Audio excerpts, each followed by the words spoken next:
भैया thank you. सबसे पहले तो मैं भगवान का शुक्रिया अदा करना चाहूंगी कि उन्हीं के ब्लेसिंग से आज हम भारेल भैया, विनिंग टीम, अनूप भैया और सागर भैया और हमारी टीम, इन्हीं के कारण हम आज जितकर सर का ड्रीम पूरा कर सके। उनका ड्रीम था हर चीज में वो DOCD लिखते थे और वो हमें पूरा करना था। तो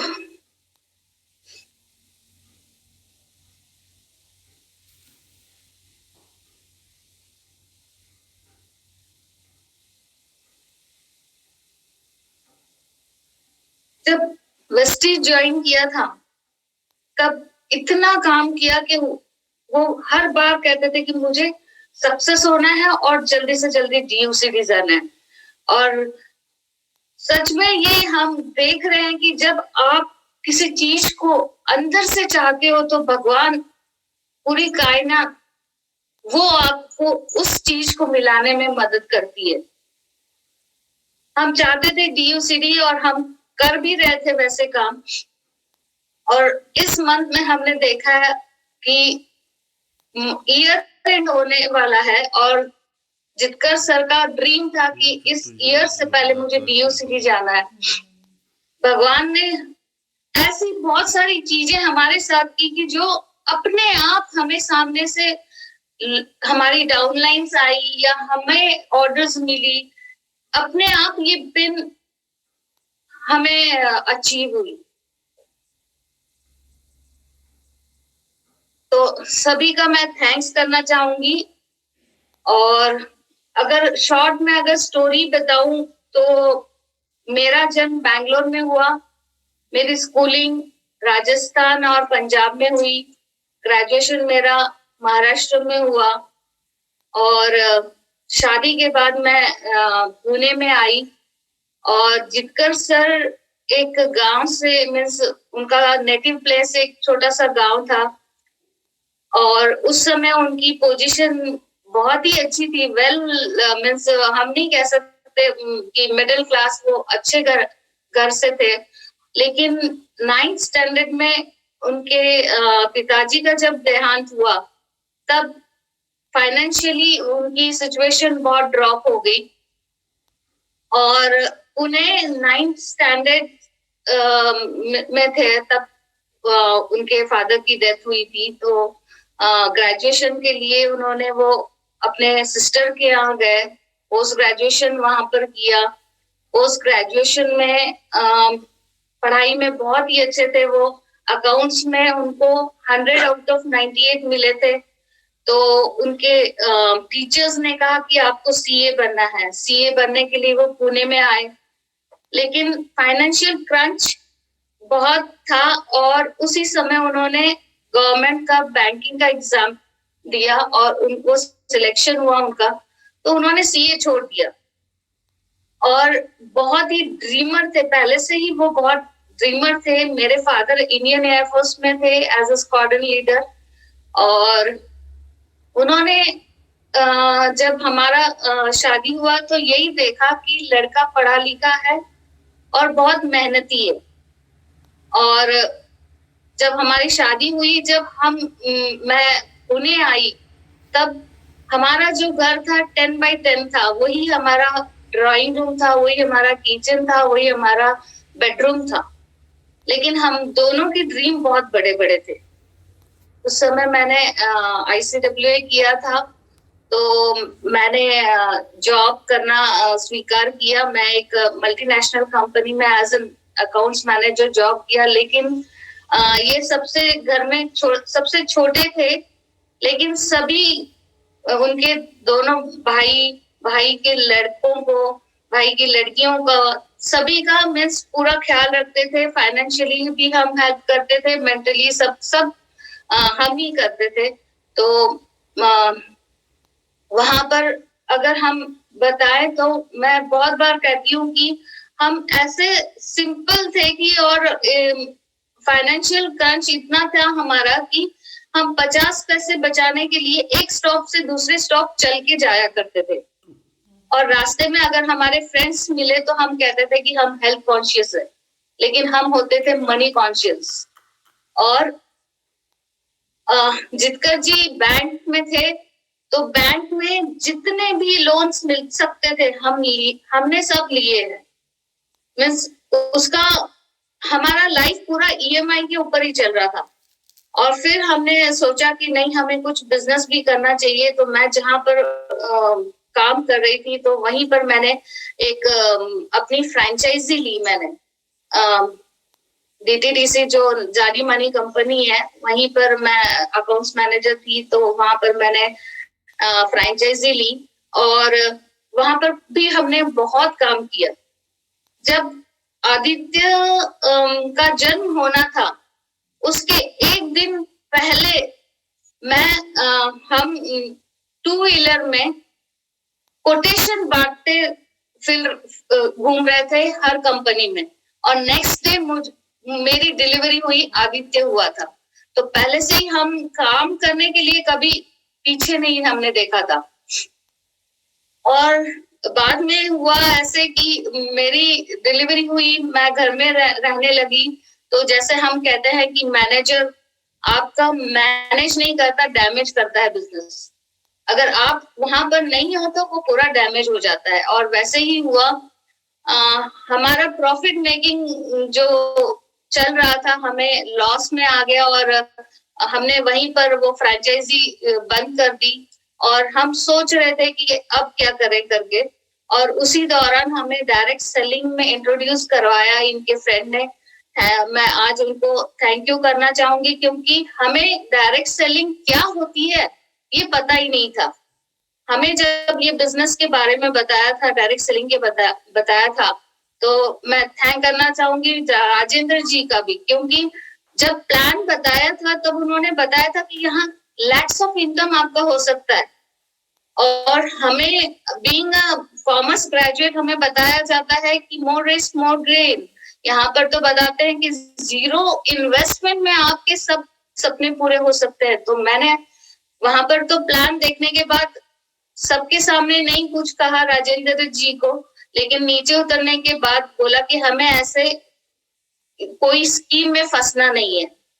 और उस समय 4,400 रुपए लगते थे उस कंपनी में वो ज्वाइन होने के लिए।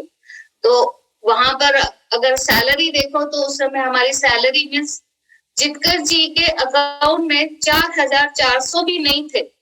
उन्होंने उनके गार्ड बैंक में गार्ड था, उससे 5,000 उधार लिए और हमने वो बिजनेस स्टार्ट किया। और जितकर जी ने कहा कि एक हमें ट्राई करते हैं। देखो मुझे तो ट्राई करना है, आप आओ चाहे नहीं आओ, मुझे ट्राई करना है बिजनेस। क्योंकि उन्होंने देखा था कि इस बिजनेस में लोगों ने लाखों रुपए कमाए हैं। तो मैंने मन में ये सोचा था कि इधर 90 डेज मनी बैक गारंटी है, मैं उनको बराबर 90 डेज में ये प्रोडक्ट्स जो आए वो रिटर्न करूंगी और बिजनेस क्लोज करूंगी। लेकिन फर्स्ट डे से मैं हर मीटिंग में जितकर जी के साथ गई, और वहां पर जैसे हमारा फैमिली रियूनियन है, बड़ा फंक्शन में मैंने जब देखा तब पता चला कि नहीं, इसमें तो कुछ अलग ही दुनिया है। यहाँ पर अगर देखो तो आप बड़े बड़े इंजीनियर्स हैं, नोबेल प्राइज विनर है, डॉक्टर्स हैं, ये सब तो पागल नहीं हो सकते। और अगर हम ये समझ नहीं सके तो हमारे जैसा पागल नहीं है। एटलीस्ट हम ट्राई तो करके देखें। तब मुझे विश्वास आया कि नहीं, हम करेंगे करके। और मैं डे 1 से हस्बैंड के साथ हर मीटिंग में, हर फंक्शन में हम जाते थे। और इसी वजह से मैं आपको बताना चाहूंगी कि मैं अपने हस्बैंड के साथ थी, इसीलिए आज मैं अपने हस्बैंड का ड्रीम पूरा कर सकती हूँ। तो वहां पर हमने बहुत काम किया, अच्छे लेवल पे गए। बहुत सारे हमारे 11-12 फॉरेन ट्रिप्स भी हुए, और एक ऐसी लेवल पे हमने जॉब छोड़ दिया कि अब तो हमें कोई इससे नीचे हम कभी आ नहीं सकते। लेकिन कुछ ऐसे हुआ, पता नहीं कि बिजनेस नीचे हुआ, और हमारी जो इन्वेस्टमेंट की, उस समय जितकर जी ने वॉलेंट्री रिटायरमेंट ले लिया था, जो भी हमारे इन्वेस्टमेंट की या जो भी हमारा सेविंग था, हमने एक ऐसे जगह लगाया था हमारी फैमिली मेंबर्स में जहां हम सोच भी नहीं सकते कि वहां पर पैसा जीरो हो जाएगा। और उस जगह मैंने ही नहीं, सिर्फ मैंने, मेरे भाई ने, मेरे बहन ने, सभी की इन्वेस्टमेंट वहां लगी थी। और वो ऐसे पता चला कि जहां पर हमने इन्वेस्टमेंट दिया वो आदमी ही भाग गया और हम सबकी इन्वेस्टमेंट पूरा जीरो हो गई, हम जीरो पे आ गए। और उस समय मेरी बेटी का एज था शादी का, उसकी शादी करनी थी, आदित्य की एजुकेशन करना था। हमने बहुत ही हाई मीन्स पुणे के एकदम हाई लोकेलिटी में हमने घर लिया हुआ है, उसका ईएमआई बहुत है, वो ईएमआई हमें देना था। उस समय 6 महीने तक हम ईएमआई नहीं दे पाए और कुछ सोच रहे थे कि नहीं अब तो कुछ तो करना पड़ेगा। उस समय हमने शेयर मार्केट के क्लासेस किए, हम दोनों ने किए, दोनों ने नहीं, हमारे साथ हमारी डाउनलाइन आदिति देसाई और मकरंद देसाई, हम चारों ने शेयर मार्केटिंग की क्लास किए। सुबह एक साल हमने वो भी ट्राई किया कि हम ये भी करके देखते हैं। सुबह 9:15 बैठते थे तो 3:30 बजे तक, वो अलग ही टेंशन रहता था। हमने फिर बाद में डिसाइड किया नहीं, ये नहीं होने वाला। और उस समय सागर सर मुझे फेसबुक पे फॉलो कर रहे थे और फिर मैं जितकर जी के पीछे लगी कि एक बार हम देख तो ले कि अगर इनका इनकम इतना आ रहा है तो वो है क्या चीज, क्योंकि वो भी डायरेक्ट सेलिंग है और ये भी डायरेक्ट सेलिंग है। लेकिन जिस कंपनी में हम काम कर रहे हैं वहां पर हम देख रहे हैं कि ये रिवॉल्विंग डोर हो रहा है कि हम 3-4 महीने काम कर रहे हैं, वो आदमी फिर से जा रहा है, फिर से हम उसी जगह आ रहे हैं। एटलीस्ट यहाँ पर हम देखते हैं कि यहाँ पर इनकम कैसे बढ़ रहा है। तो जितकर जी ने कहा कि ठीक है हम बुला लेते हैं उन्हें। और जब हमने सागर सर को बुलाया और उनका प्लान देखा तो हमें इतना इजी लगा ये बिजनेस की, सच में ऐसा प्लान मैंने कभी नहीं देखा कि जहां पर आपके पीवी जीरो नहीं होते हैं। वहां पर हमें पता चला कि भारी भैया हमारे मेंटर है और बहुत सारी चीजें जो वहां पर हमें खटक रही थी, इस प्लान में हमें अच्छा लगा। और हमने कहा कि जीरो से हम ऐसे करते हैं, जीरो से स्टार्ट करते हैं, अगर तुम्हारा हमारा साथ है तो हम पीछे दुनिया क्रिएट कर लेंगे। और उसी दिन हमने वहां पर रिजाइन किया। रिजाइन करते समय बहुत दुख हुआ क्योंकि उस कंपनी में हमने लगभग 18 साल गुजारे थे। बहुत वहां से हमने जो सीखा वो इस बिजनेस में हमें काम आया। और पहले जो 5-6 महीने थे हमने दिन रात काम किया सर, और मैं सुबह निकल जाते थे, रात को कितने बजे आते थे पता नहीं था, खाना बाहर, सच में जो काम। और मैंने एक देखा है जितकर जी को कि चाहे आप उनको 12 बजे या 1 बजे 2 बजे कभी भी बोलो, कभी भी उनके मुंह में मीन्स कभी भी आपको थके हुए नहीं लगते थे, हर दम खुश रहते थे। और मैं लोगों को हेल्प करूं, ये नेचर था। और मैं यही मानती हूँ कि वही नेचर के कारण, उन्हीं ब्लेसिंग्स के कारण आज हम ये सिक्योरिटी पाए हैं। क्योंकि भैया जो हमेशा कहते हैं कि आपका इंटेंशन क्या है, आप जब किसी के यहाँ जाते हो, प्लान दिखाते हो, आपको आपके पीवी चाहिए या आप ये चाहते हो कि मेरे कारण इनके घर में सुख सुविधा आए। तो सच में आपका इंटेंशन आज क्या है, उसी के ऊपर आपका लाइफ डिपेंड होता है आने वाला। ये तो मेरा पूरा का पूरा विश्वास बैठ गया है। और फाइनेंशियल सिक्योरिटी क्या होती है वो आज मुझे पता चली है। मैं सच में अगर विनिंग टीम में नहीं होती तो मुझे पता नहीं मेरा क्या, मैं सोच भी नहीं सकती। जॉब करना पड़ता मुझे, आदित्य को जॉब करना पड़ता, और मैं कितने दिन इस दुख को मनाती मुझे नहीं पता।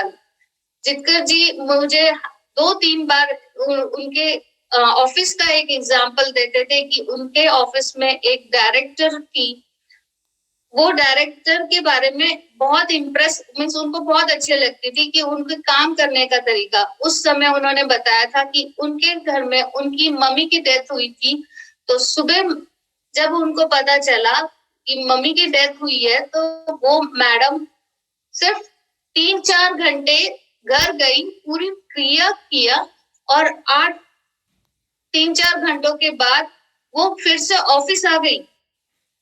उनको इतना अच्छा लगा था कि उन्होंने, वो तो उनका कहना था वो गए, लेकिन उनके लिए जो बाकी उनके पेरेंट्स का जो ड्रीम्स था वो ज्यादा इम्पोर्टेंट था, जो गए हैं उनका ड्रीम्स था वो ज्यादा इम्पोर्टेंट है। और वही मिस, ऐसे बहुत बार होता है कि मुझे लगता है कि नहीं, ऐसे नहीं होना चाहिए था, कि बीच में कैसे छोड़ के चले गए। बहुत बार